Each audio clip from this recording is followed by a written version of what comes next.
I feel so excited.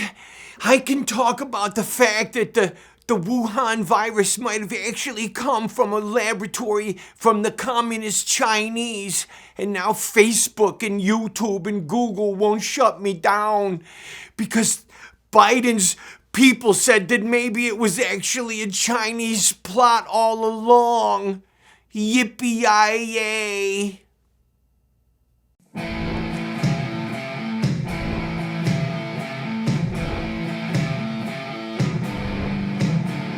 Those who forsake the law praise the wicked.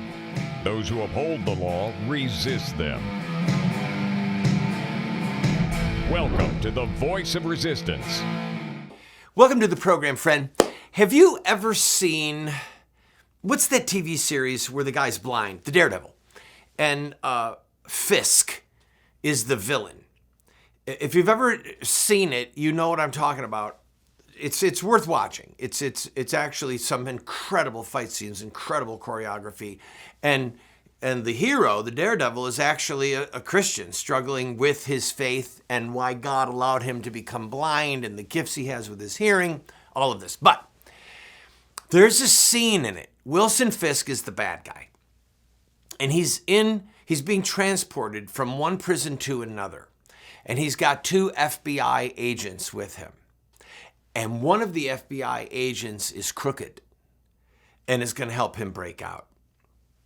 So anyway, Fisk starts telling the story of the Good Samaritan,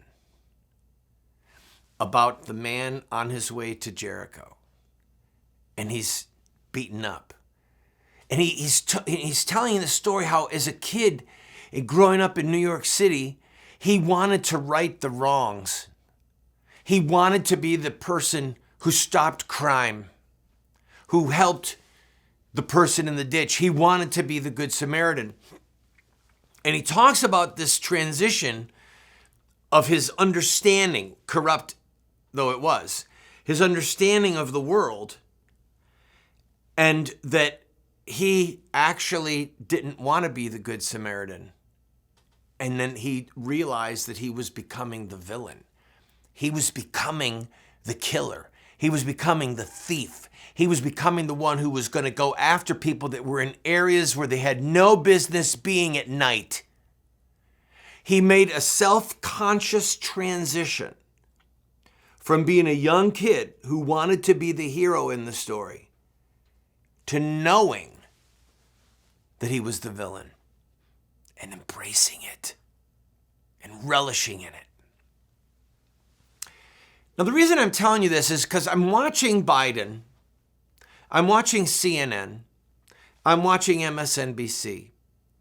And in the last week or two, you might have noticed that the press is looking at the Biden presidency and they're saying, okay, we have real problems here.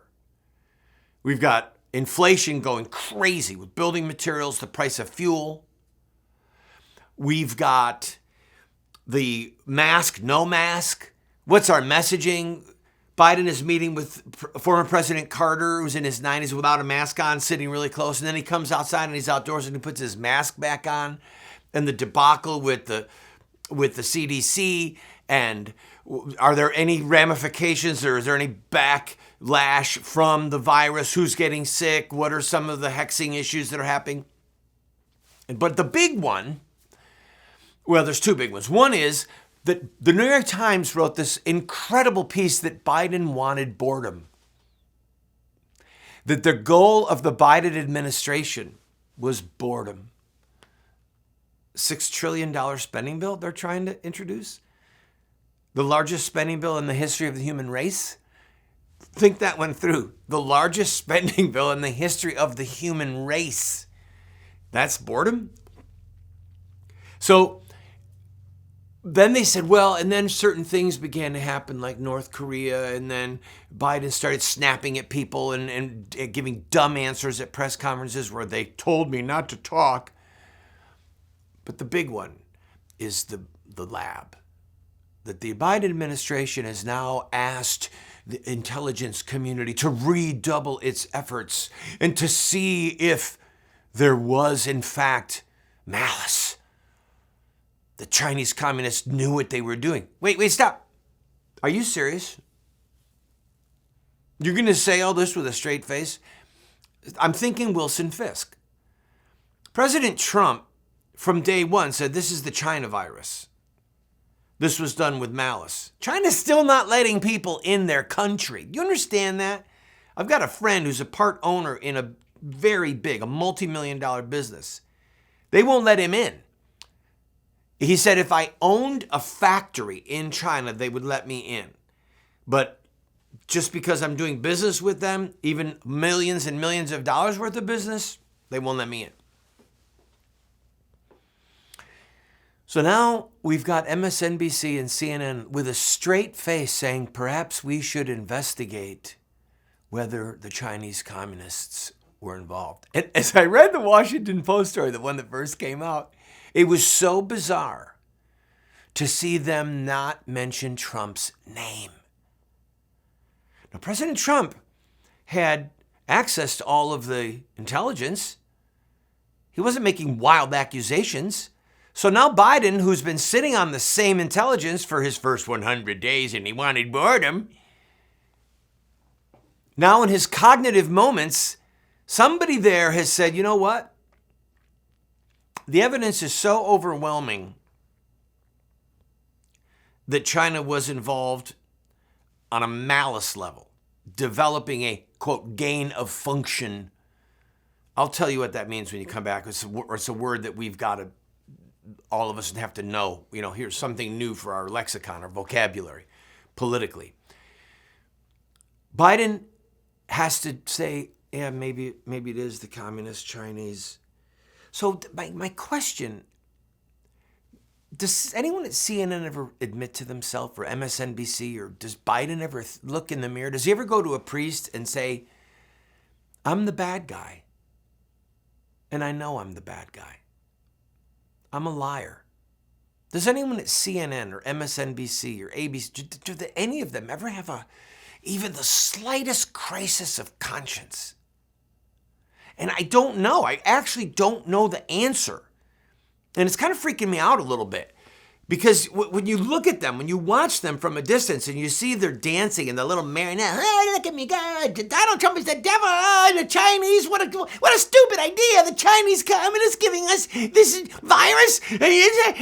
Well, maybe we should take a look and see if the Chinese are involved. That's the intelligent and wise thing to do.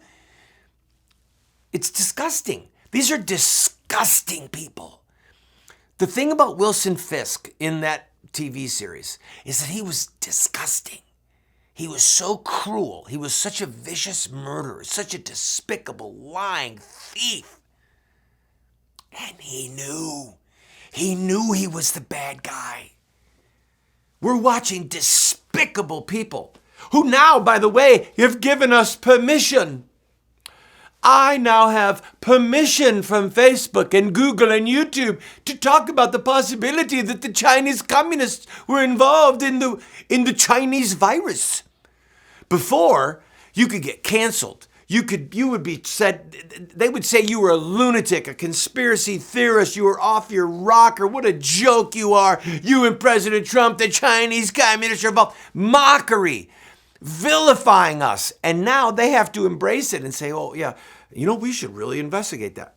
They don't ever say, mea culpa. I'm sorry, President Trump. I'm sorry to any of the broadcasters in radio or on Fox or on any of these other conservative networks that are emerging. Do they apologize? No, because they are despicable human beings. They are the Wilson Fisks. I just want to know, do they know it? Do they know it? I'll be right back.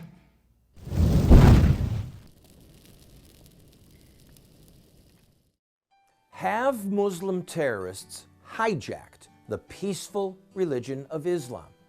Or is there more to the story? The answer lies in the life of one man, Muhammad, the founder of Islam. Muslim terrorists see themselves inside a 1,400-year-old story, a narrative that focuses on specific events in the life of Muhammad. We are going to look at Muhammad's life using their most sacred literature. We will look at Muhammad at the Battle of Badr. We'll see him deal with those who mock him. We'll see the times when he used deception. We'll witness Muhammad's anti-Semitism. And yes, we will discuss Muhammad and his teachings concerning sex, slavery, and jihad. Friend, if you want to understand Islamic terrorism, get this series today.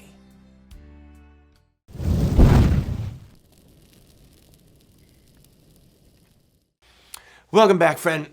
All right, the phrase gain of function. See, it's interesting to me that they're giving us a new buzz phrase for us all to think about and wonder about and ask about. Yeah, the Biden administration is concerned that the Chinese may have found gain of function with genetic engineering and virus and laboratory tests with animals and making those poisons, toxins, viruses dangerous to humans like SARS, 15% death rate back in the early 2000s. It's a way to distract us from the fact that these are lying, despicable, deceitful people, like I said in the last segment. So I digress. Gain of function means we got a function out of this virus that it did not have before. I beg your pardon. There are a lot of diseases that are animal to animal. You can be around an animal and you're not going to get it and it's not going to hurt you. But what they're doing is they are taking diseases and they are trying to gain the function of it impacting and sickening a human being.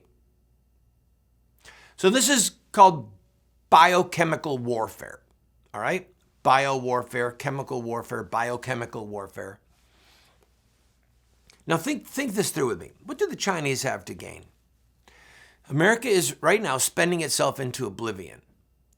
America is the world's currency reserve, our money, okay? But we're spending ourselves into oblivion. China is sitting back there with a very long game, very patient game, saying, we will soon be the undisputed heavyweight champion of the world when it comes to economy. These massive, thriving cities, a part of their communist plan. Go up and down the aisles of Walmart, people. Look and see how much China is sending us that we're buying, right? So they want to be the world's currency reserve. They want their currency or something that they come up with another nation.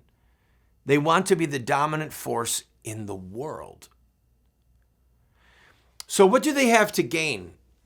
Well, they're brutal to their people. They could have a virus and they'll bulldoze people into ditches. I mean, these are the Wilson Fisks in government, all right? America, on the other hand, is led oftentimes by morons, by complete babbling fools. So we're watching Dr. Fauci now. It's almost embarrassing.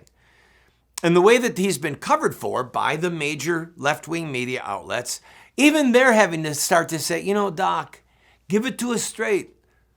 1 mask, 2 masks, no mask, vaccination plus a mask, vaccination, no mask. Do we ID people? He's starting to annoy everyone. There'll be a moment, by the way, when they pull the plug on him. There will be that moment. Somebody at the top of the Biden administration will say, it's time. And then somebody will do a story in the Washington Post or the New York Times that cripples him and that renders him not trustworthy anymore, where his credibility will be so shattered that he'll say, for the good of the country, I'm going to resign or whatever. He'll step back. He's a useful idiot right now, and when they're done using him, he's gone. So this gain of function thing, they want us to focus on it. You and I both need to know what it is, but why would China do it? Why would they release a biochemical weapon on us? Look at the way our country has reacted. Look at what this has done to our economy. Look at what's going on. The music industry is thriving. You know what? Guitars and amplifiers and basses through the roof because people got their COVID check and we have more people playing at home than ever. probably in the history of America. But the price of lumber, the price of gas is now well over $3 a gallon. It's the highest it's been in years and years. The price of lumber is the highest I think it's ever been. There might have been one itty-bitty window after a couple of hurricanes where supply and demand caused sheets of lumber to go crazy. But right now, I went to the store earlier to buy some lumber for a movie that we're working on. It was $40 for one 4x4. Insane prices, crazy. Crazy. I bought a pittance of lumber and I walked out the door and it was $415. I think I had a total of 8 boards. I had 9 boards and a couple of little things and it was $415. This is insane. So China's in the middle of crippling us. It's a slow crippling. It's on the installment plan. But there's your malice. There's your intent. There's your motivation to cripple us because they know that they're going to run their economy with an iron fist, and they know that the morons in the Biden administration haven't got a clue of what freedom and market demands and price of gas, and why would you cancel the Keystone Pipeline, Joe? Why would you cancel us? Why would you make us dependent on foreign oil? Why would you cripple this country? Does he know he's Wilson Fisk? Does he know he's the bad guy? I just want to know. I'll be right back.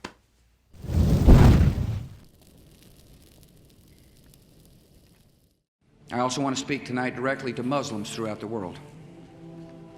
We respect your faith. Its teachings are good and peaceful. And those who commit evil in the name of Allah blaspheme the name of Allah. We have reaffirmed again and again that the United States is not and never will be at war with Islam. Islam teaches peace. Islam is a religion of peace. They are not Muslims. They are monsters. We've been told that Muslim terrorists have hijacked the peaceful religion of Islam. But Islamic art and literature tell a very different story. To know the truth, we only have to study the narrative of the founder of Islam, Muhammad, in his own words.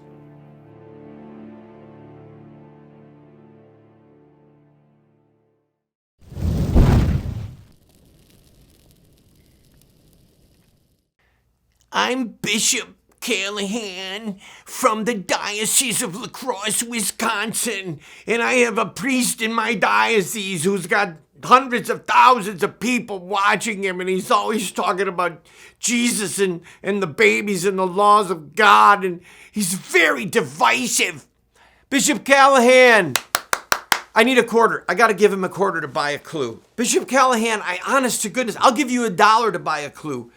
Bishop Callahan, Jesus said, I didn't come to bring peace. I came to bring a sword. Yeah, but I don't like those Bible verses. They make me very uncomfortable. Father Altman is divisive and he's ineffective. But Bishop Callahan, the Bible says that the word of God is like a sword. It divides the soul and the spirit, the bone and the marrow. The word of God divide. But I don't like those verses, and Father Altman, we were told by the Vatican that we need to be unified, and Father Altman is divisive, and he's not effective. But St. Paul wrote, Bishop Callahan, that it is necessary that divisions arise among you so that those who are approved of God would be made known. It's necessary to have divisions, Bishop Callahan, because Father Altman is approved of God, but I don't approve of him because he's divisive and he's ineffective. Yes, he's dividing the sheep from the wolves.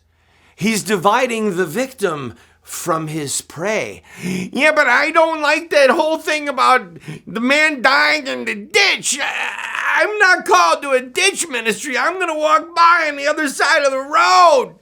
Father Altman he's too divisive. See, Father Altman is the Good Samaritan, he's getting down there, he's getting dirty, he's looking around for the bad guys, and you're on the other side of the street walking as fast as you can because you're afraid. I don't want him to be divisive anymore. I don't want him to be ineffective. I want him to be like me. Milquetoast is the new effective. Welcome to the church wimpy, the church worm, the church flexible, where your back is made of nothing but mush. Follow Bishop Callahan all the way to the gates of hell and learn how to put unity ahead of truth and justice. God save you, Bishop Callahan. God save you. You're divisive too. I don't like you either, Randall Terry. You're divisive and you're ineffective. Oh, Bishop Callahan, I don't know what's going to happen to you, but I'm worried for you. I'm truly worried.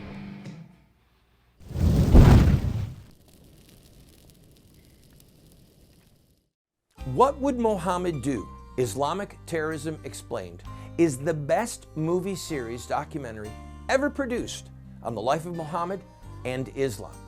How do I know? Because it's what critics are saying. John Moore, radio host and author, said, I learned more from What Would Mohammed Do about Islam and Islamic terrorism than I've learned from everything I ever read and watched in my entire life. Best-selling author Dr. Bill Warner said, What Would Mohammed Do is the best movie series, TV production on the life of Muhammad and Islamic terrorism that has ever been produced. Friends, this is what the experts are saying. No one has ever done what we've done.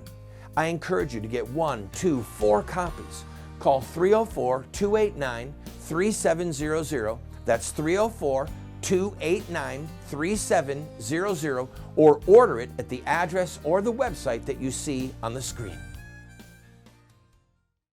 I also want to speak tonight directly to Muslims throughout the world. We respect your faith. Its teachings are good and peaceful. And those who commit evil in the name of Allah blaspheme the name of Allah. We have reaffirmed again and again that the United States is not and never will be at war with Islam. Islam teaches peace. Islam is a religion of peace. They are not Muslims, they are monsters. We've been told that Muslim terrorists have hijacked the peaceful religion of Islam. But Islamic art and literature tell a very different story. To know the truth, we only have to study the narrative of the founder of Islam, Muhammad, in his own words.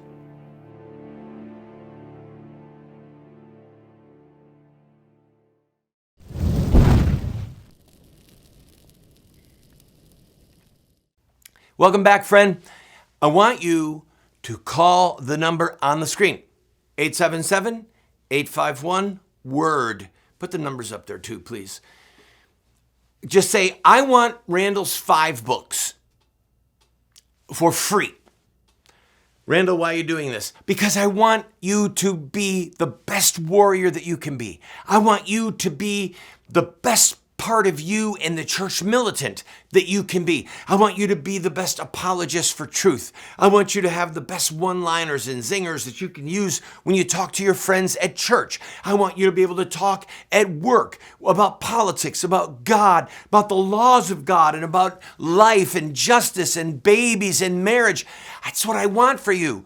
And when I write books, I've got almost 400,000 copies of my books in print. All right, that's not a lot, but it's something. But when I write a book, I'm not writing it for you to gain knowledge. I'm writing it for you to gain weaponry, for you to be philosophically armed. So call the number and we will give you these 5 books for free. Now, why? What do I mean free? Well, you want me to pay postage and handling, don't you, Randall? Nope, free. Well, you want to get my credit card, don't you? Nope, free. Oh, you want me to give you my credit card, and if I'm not fully satisfied within 60 days, I get a money-back guarantee, but you've got my credit card number, and then you can start dinging me every month. That's what you want, isn't it, Randall? No, free. You get the books. I don't get your credit card. What we do get, the only thing we get, is your name and address. And guess what? We won't sell that to anyone. We won't give it to anyone. I have to have your address to send you the books. There are organizations that get your name so that they can sell it.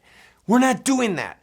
I want you to be the best warrior that you can be. Look, I know what it is. The reason some of you aren't getting them is you don't want to be a warrior. I just want to be a couch potato, Randall. That's all I want. Leave me alone on my couch. I kind of like Bishop Callahan now that I think about it.